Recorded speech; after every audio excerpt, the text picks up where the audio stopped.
Good afternoon on what is a mild, grey and cloudy day. It is Thursday, the 18th of April. I'm in the reading nook with a nice hot cup of tea and a box to continue unboxing. What I'm going to pull out of here is, here we go, is this.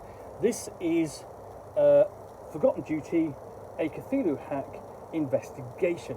This is published by Just Crunch Games, best known again for Cthulhu Hack and the Desanction. And this is sort of Cthulhu Hack essentially is a hybrid between Cthulhu Hack and Desanction. Essentially, the original Cthulhu Hack is derived from the Black Hack, a old school Renaissance style retro clone, and then simplifying Cthulhu Hack led to Desanction, which is the role-playing game of basically Tudor investigative horror,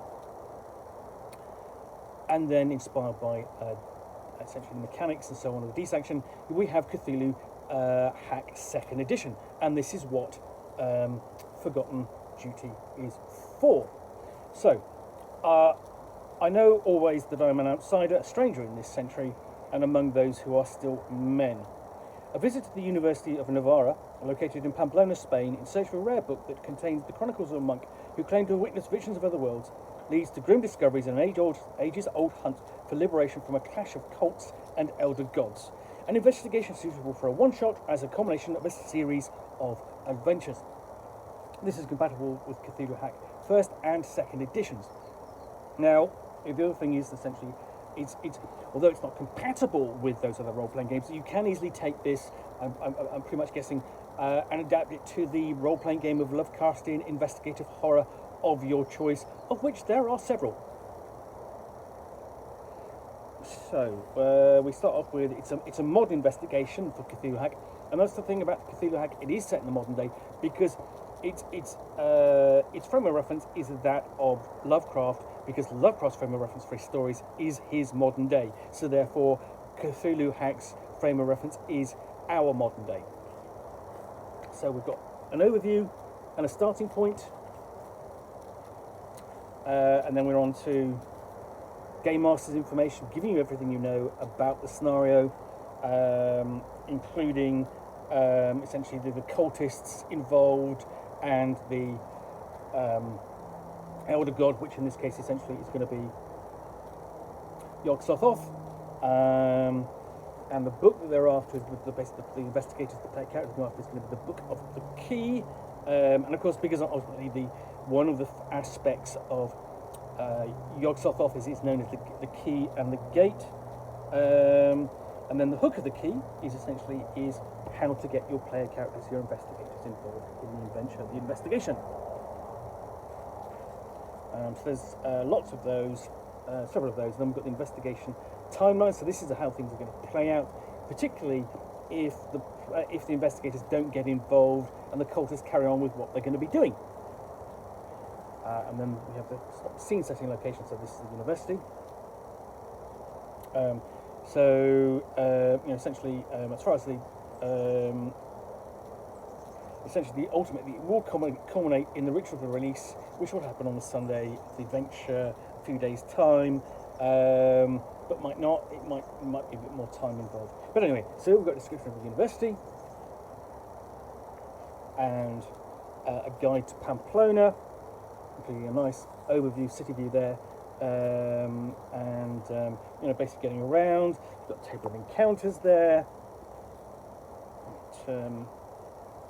And essentially various things going on, essentially just help the game master, the keeper, to bring it alive for her players before they get to the university, where they meet at the Royal Archive, delve into that, and then because of what they discover there, they begin to suffer dreams and even post-traumatic stress syndrome, basically because of the effects of their discoveries. And then what happens, when it takes them beyond the city of Pamplona, out into various locations like La Soana, I pronounced that wrong. Basically, it says a small village located on the French Way, an old pilgrimage trail from southern France across northern Spain to Santiago to Compostela. And then there they go in search of the missing and the lost. And they're going to wind up at a villa. Essentially, that's going to be I bet that's where the cultists are going to be based. And you've got, basically the description of the villa. The important location is going to be the lounge.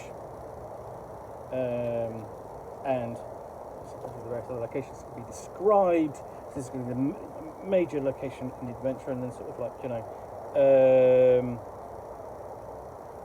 then a strange viewing device which allows the investigators, the reader, to see read any book in their native language. It's going to be interesting, given essentially that the book is going to be written in medieval Spanish or Latin, and then conundrum: when they discover the nature of the book, do they burn it? Okay, and we deal with the servants to be found at the villa. And generally what happens when they visit before essentially accessing the subterranean secrets of the villa requires that the player characters find before they essentially find the secret entrance, make their way in through the caves, including these ones look almost sort of like like faces, or it's almost mouth-like. Possibly reading too much in there, but ultimately they will discover the obsidian tomb, and the location of the ritual, and attempt to stop that. And there, essentially, we've got the antagonists. So the Count's minions. So you've got an evil European count. It's kind of like a cliche, but that's fine. Sometimes that kind of works. And then essentially we have Appendix: The Battle of Puerto.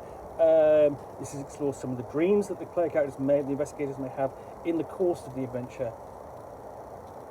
They're basically throwing these into the mix, into the narrative, using to sort of like highlight what's going on, what's happened, and how how the effect of their discoveries are going to impinge upon their mental well-being.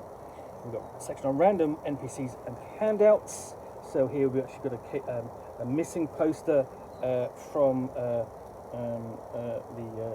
both the police and the civil guard, and then various NPC illustrations, nice and clear, and a list of possible names for characters and NPCs encountered. So that's Forgotten Duty, a Cthulhu Hack investigation. So yes, that can easily be played. I would think it's relatively short. It runs only to let's have a look, 30 or so pages. So that can easily be played in a session or so. But easy to slip into a campaign, get one started, or run it as one shot at a convention, that sort of thing. So yeah, that's Forgotten Duty, a Cthulhu Hack investigation. Well, I hope you've enjoyed this unboxing in the Nook. If you have, then please do click on the like button down below. And of course, if you've got any comments or feedback, I do appreciate you taking the time to post those. And lastly, if you want to be alerted to get more unboxing in the Nook, where you will see me out here with a box containing a book or game, or in this case, a scenario for a role-playing game of Lovecraftian investigative horror, which I will unbox and talk about to the best extent of my knowledge for roughly 10 minutes or so, all of course accompanied by a nice hot cup of tea. Then please do click on the subscribe button down below. Thanks again for watching another unboxing in the Nook. I will be back again soon with another one. Bye for now.